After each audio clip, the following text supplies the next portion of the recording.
Hello everyone, कैसे हैं आप सब। आई होप आप सब अच्छे होंगे। आज जो हम क्वेश्चन लेकर आए हैं वो है यूपी बोर्ड एग्जामिनेशन 2005 के लिए जो इम्पोर्टेंट एमसीक्यूज हैं, यानी ज्यादातर जो पूछे जाते हैं रिपीट, तो वही हम आज यहाँ पर सॉल्व करेंगे।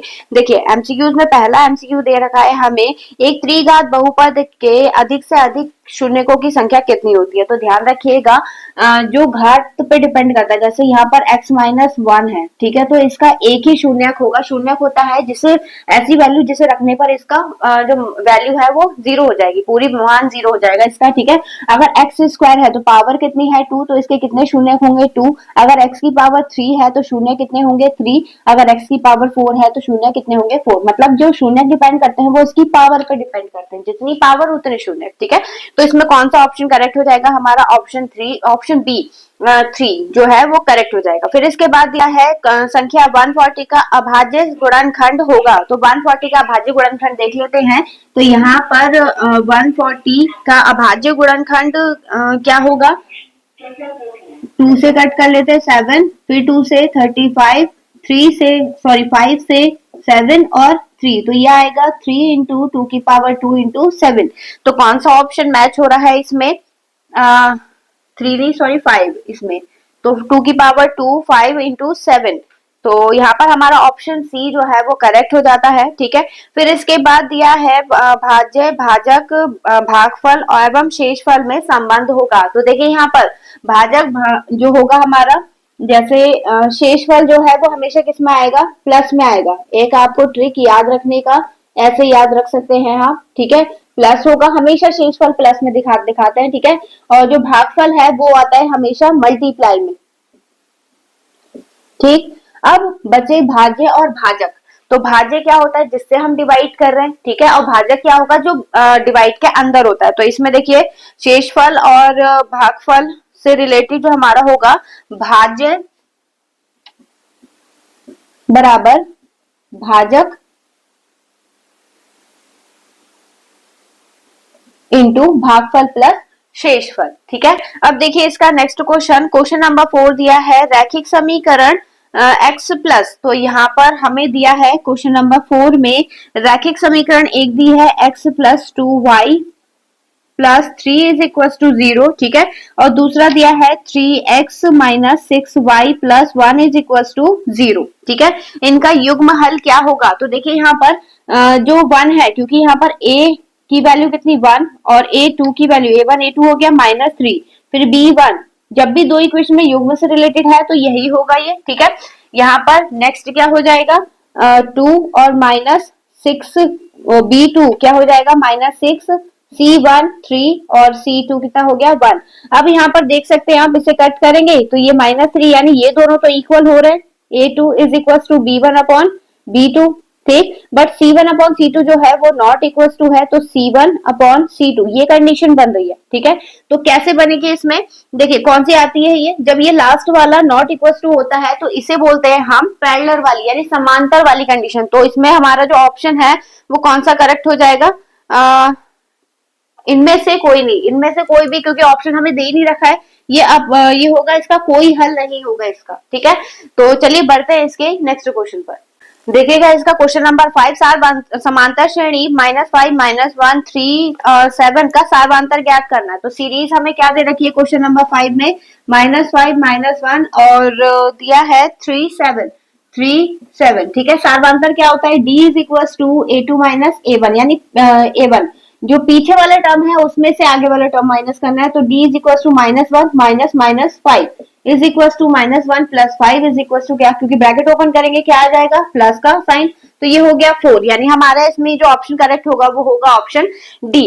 फिर इसके बाद नेक्स्ट क्वेश्चन नंबर 6 दिया है, समीकरण a x square plus b x. तो सिक्स क्वेश्चन में हमें क्या दिया है, a x square plus b x plus c is equal to zero का क्या फाइंड करना है हमें, विविक्तर। तो विविक्तर होता है इसमें B square minus four a सी, ठीक है, ये होता है। तो विविक्तर के लिए हमारा कौन सा ऑप्शन करेक्ट हो जाएगा, c, option c, b square minus four a सी।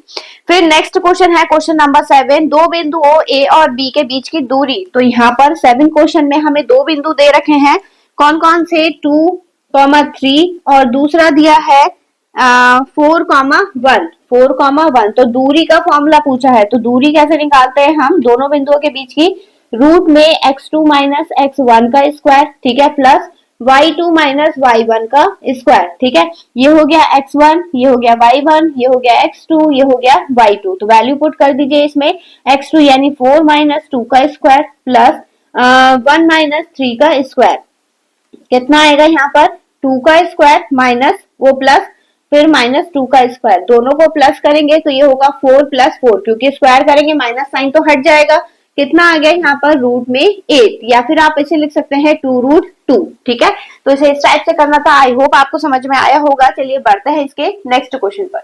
देखिएगा यहाँ पर क्वेश्चन नंबर 8 में क्या दिया है, यदि द्विघात समीकरण 3x², तो पहले समीकरण लिख लेते हैं क्योंकि सोल्यूशन वाला है, ठीक है। 8 में बोला है 3x² minus 12x plus m is equal to 0। तो इसमें m की वैल्यू हमें फाइंड करनी है। कंडीशन क्या दी है, अगर इसके मूल क्या है, आपस में बराबर है, तो मूल होते हैं अल्फा बीटा, तो हम दोनों को क्या मान लेते हैं, अल्फा अल्फा मान लेते हैं, ठीक है। तो पहले निकालेंगे इनका योगफल, अल्फा प्लस अल्फा कितना हो जाएगा, माइनस बी अपॉन ए होता है, तो ये हो गया a, ये b और ये है c, ठीक है। तो 2 alpha is equal to minus यानी प्लस का 12 अपॉन, क्योंकि ये माइनस का ये माइनस का प्लस का हो गया, अपॉन में 3 कट करेंगे 4, अल्फा इज इक्वल टू 4, ये कट हो जाएगा 2 से, तो यहाँ पर कितना आ गया 2, अल्फा की वैल्यू मिल गई। अब निकालेंगे हम m यानी गुणनफल वाला, तो alpha into alpha is equal to कितना आएगा, c अपॉन a होता है, ठीक है। तो 2 into 2 is equal to m upon 3, ठीक है। मल्टीप्लाई करेंगे इधर तो ये हो जाएगा 12। तो हमारा जो m का आंसर आया है वो कितना आया है 12। तो यहाँ पर हमारा ऑप्शन डी जो है वो क्या हो जाएगा, करेक्ट हो जाएगा। फिर इसके बाद क्वेश्चन नंबर 9 में दिया है एक समबाहु त्रिभुज एबीसी की भुजाएं 2a है, तो प्रत्येक शीर्ष लंब की लंबाई कितनी होगी। तो यहाँ पर देखिए क्योंकि समबाहु त्रिभुज बोला है, ठीक है। क्वेश्चन नंबर 9 में समबाहु त्रिभुज जिसकी सारी भुजाएं बराबर, और भुजा हमें दे रखी है कितनी 2a, ये भी 2a दे रखी है, ठीक है। 2a, इसका शीर्ष लंब फाइंड करना है, तो लंब है समबाहु त्रिभुज है, तो ये इस साइड को भी डिवाइड करेगा, मतलब ये कितना बचा a, ये हमें 2a दे रखा है, तो यहाँ पर लगेगा पाइथागोरस, कर्ण का स्क्वायर प्लस लंब का स्क्वायर प्लस आधार का स्क्वायर, तो कर्ण कितना है 2a², ठीक है। ये हमें फाइंड करना है, प्लस ये हो जाएगा a का स्क्वायर, ये हो गया 4a², इधर आएगा माइनस का a² is equal to p², p² is equal to 3a²। जब हम यहाँ से स्क्वायर हटाएंगे तो क्या आ जाएगा रूट में, तो p इज इक्वल टू, क्योंकि 3 तो बाहर आ नहीं सकता बट a आ सकता है, तो ये हो जाएगा a√3। तो कौन सा ऑप्शन इसमें करेक्ट हो जाएगा, हमारा ऑप्शन सी जो है वो करेक्ट हो जाएगा। चलिए बढ़ेंगे इसके नेक्स्ट क्वेश्चन पर। देखिएगा हमारा क्वेश्चन नंबर 10 दिया है निम्नलिखित सारणी का माध्य ज्ञात करना है। तो सारणी में हमें माध्य ज्ञात करने के लिए फॉर्मूला लगाना पड़ेगा, सिंपल वाला। सम्माध्य क्या होता है, देखिए यहाँ पर जो टर्म हमें दे रखा है, एक दिया है वर्ग अंतराल के अलावा जो दे रखा है बारंबारता, वो दी है 3, 2, 4, 2 और 3, इन सबका सम कर लेते हैं, फिर देखते हैं कौन सा फॉर्मूला इसमें लगना है, क्योंकि इसमें सम और विषम दो कंडीशन होती है। तो पहले क्या है, इनको प्लस कर लेते हैं, तो ये हो गया 5, 5, ये आ गया 14, यानी n कितना आया है 14, ठीक है। तो यहाँ पर समान वो निकाल लेते हैं, हम एक श्रेणी बना लेते हैं, ठीक। और निकालना क्या है, माध्य निकालना है इसमें, तो माध्य होगा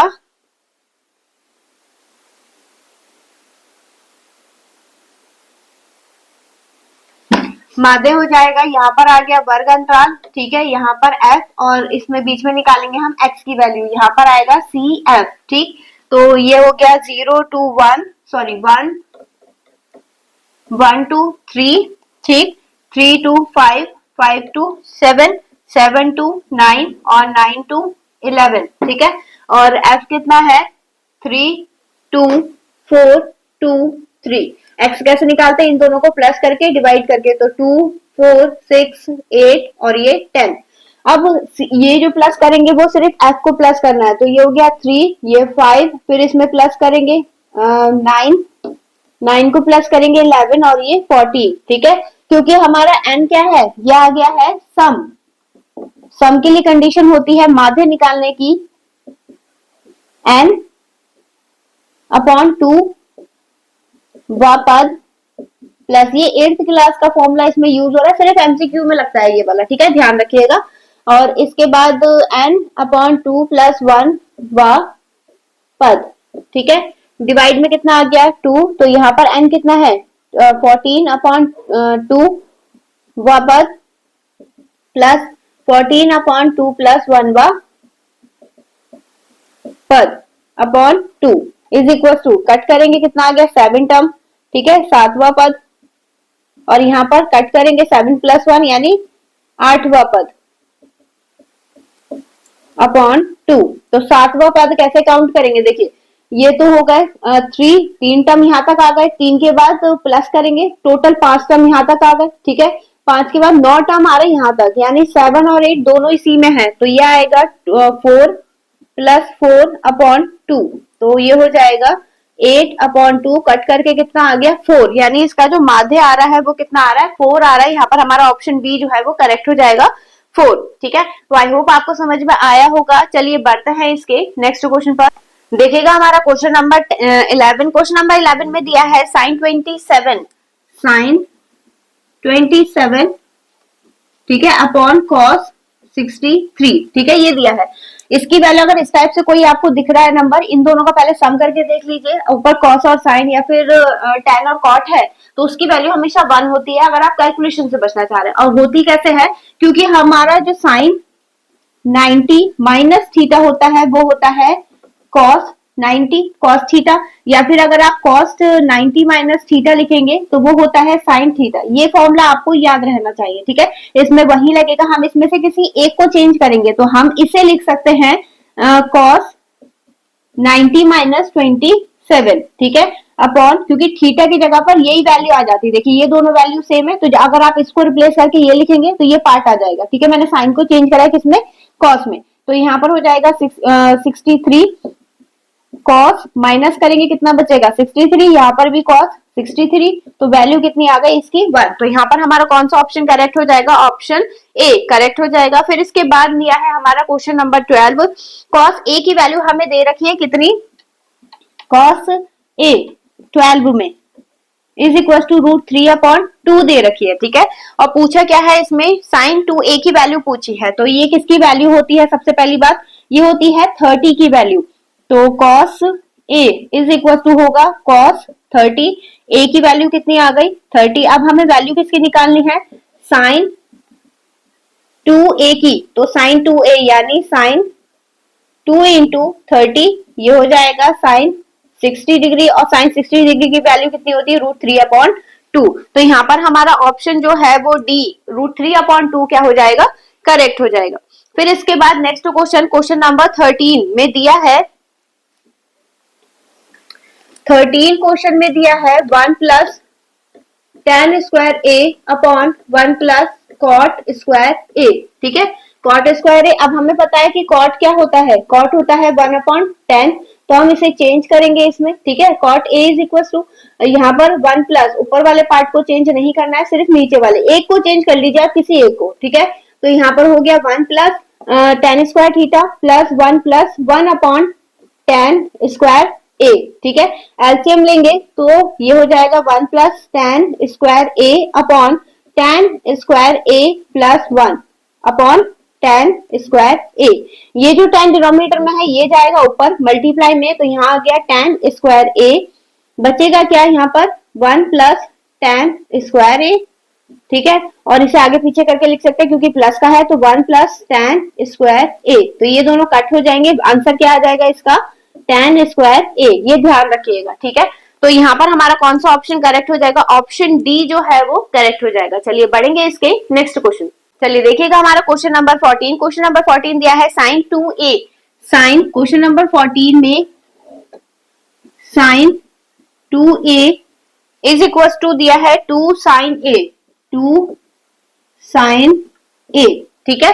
तो अब इसमें हमें वैल्यू बतानी है किसकी, a की वैल्यू हमें बतानी, कैसे बताएंगे, sin 2a is equal to, देखिए फॉर्मूले भी आपको पता चल रहा है नए नए, 2 sin a और cos a, ठीक है। ये वैल्यू यहाँ पर पुट करेंगे तो ये हो जाएगा 2 sin a cos a is equal to 2 sin a, 2 से 2 कैंसिल हो जाएगा, sin से sin कैंसिल हो जाएगा, वैल्यू कितनी बची 1, तो cos a is equal to कितना आ गया 1, और cos में वैल्यू 1 किसकी होती है, cos a is equal to cos zero की वैल्यू, तो ए की वैल्यू कितनी आ गई 0 डिग्री। ठीक है, तो यहाँ पर हमारा कौन सा ऑप्शन करेक्ट हो जाएगा, ऑप्शन ए 0 डिग्री वो करेक्ट हो जाएगा। फिर इसके बाद नेक्स्ट क्वेश्चन, क्वेश्चन नंबर 15 में बोला है 22 सेंटीमीटर परिधि वाले एक वृत्त के चतुर्थांश का क्षेत्रफल बताना है। मतलब यहाँ पर बोला है क्वेश्चन नंबर 15 में एक सर्किल है, इसके चतुर्थांश का मतलब हो गया कि ये एंगल कितने डिग्री का है, 90 डिग्री का।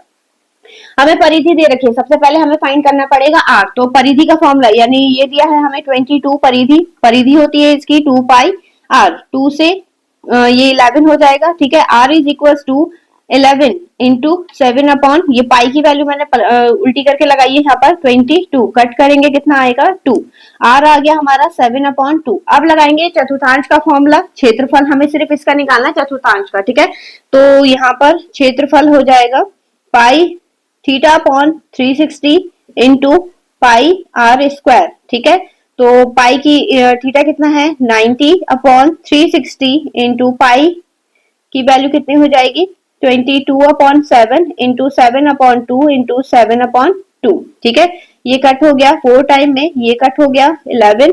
तो बचा क्या हमारे पास यहाँ पर क्षेत्रफल में, ये आ जाएगा 11 इंटू 7 अपॉन 4 इंटू 2। तो क्षेत्रफल हो जाएगा हमारा 77 अपॉन 8। ठीक है, या तो ये होगा 77 अपॉन 8, हाँ यही दे रखा है। ठीक है, तो इसमें कौन सा ऑप्शन करेक्ट हो जाएगा, हमारा ऑप्शन सी जो है वो करेक्ट हो जाएगा, सेंटीमीटर स्क्वायर। अब इसके बाद देखिए हमारा क्वेश्चन नंबर 16, क्वेश्चन नंबर 16 में दिया है कैप्सूल संयोजन है। कैप्सूल देखिए कैसा होता है कैप्सूल, अगर हम कैप्सूल देखेंगे तो ये कैसे बन रहा है, इस टाइप से होता है कैप्सूल। ठीक है, अगर हम इसे डिवाइड करेंगे तो इसमें दो तो हेमीस्फीयर है। ठीक है, बीच में क्या है बेलन, तो यहाँ पर हमें बताना है एक बेलन दो अर्धगोले। ठीक है, तो हमारा ऑप्शन कौन सा करेक्ट हो जाएगा, बी ऑप्शन करेक्ट हो जाएगा। ठीक है, अब इसके बाद नेक्स्ट क्वेश्चन नंबर 17 में, क्वेश्चन नंबर 17 में दिया है यदि कुछ आंकड़ों का माध्य और बहुलक दे रखा है हमें। ठीक है, माध्यक हमें निकालना है, तो माध्य दे रखा है कितना, माध्य दिया है हमें 32 और है बहुलक। ठीक है, बहुलक कितना दिया है हमें, बहुलक दिया है 35।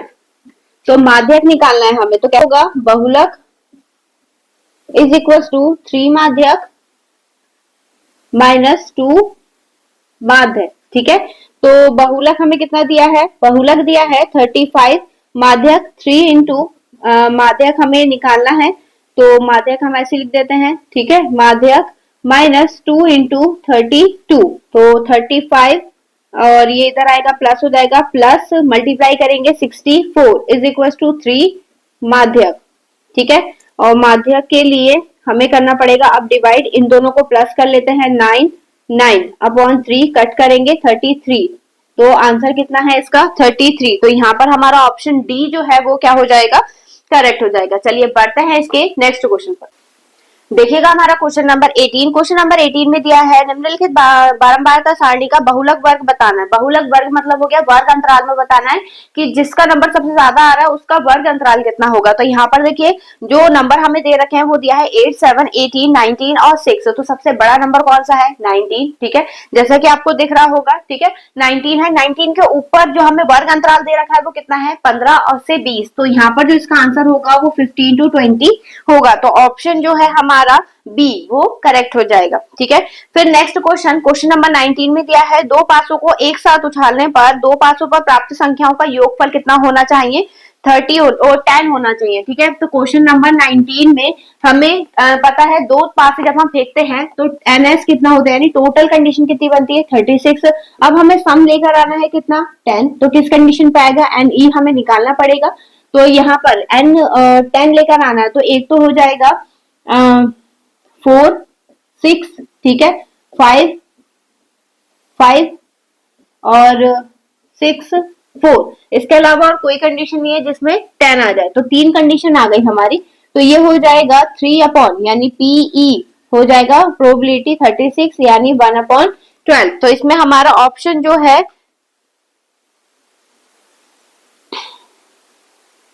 1/12 यानी ऑप्शन ए जो है वो करेक्ट हो जाएगा। ठीक है, तो चलिए बढ़ते हैं इसके नेक्स्ट लास्ट क्वेश्चन पे। क्वेश्चन नंबर 20 दे रखा है, ये भी प्रोबेबिलिटी से है, प्रायिकता से है। एक पासे को एक बार फेंकने पर सम संख्या प्राप्त होगी, इसकी क्या प्रायिकता है? तो पासे को जब हम फेंकते हैं 20 एमसीक्यू में, पासा एक ही है, तो पासे में जो एन एस यानी टोटल नंबर कितने होते हैं? 6 होते हैं। सम संख्या है तो 6 में से 3 सम होते हैं, 3 विषम होते हैं, तो एन ई कितना हो जाएगा? एन ही होगा 3। तो प्रोबेबिलिटी क्या आ जाएगी? ये हो जाएगी 3/6 यानी 1/2। तो यहाँ पर हमारा ऑप्शन जो है सी वो करेक्ट हो जाएगा। तो इन्हीं क्वेश्चंस के साथ हमारे 20 एमसीक्यू जो है वो कंप्लीट होते हैं। आई होप आपको इससे कोई हेल्प मिली होगी। अगर आपको सच में वीडियो पसंद आई है तो वीडियो को लाइक, चैनल को सब्सक्राइब करना ना भूलें और नीचे कमेंट सेक्शन में जरूर बताएं कि इसी तरह की एक और वीडियो आपको चाहिए या नहीं। तो चलिए मिलेंगे इससे नेक्स्ट वीडियो में नए क्वेश्चन के साथ, तब तक के लिए धन्यवाद।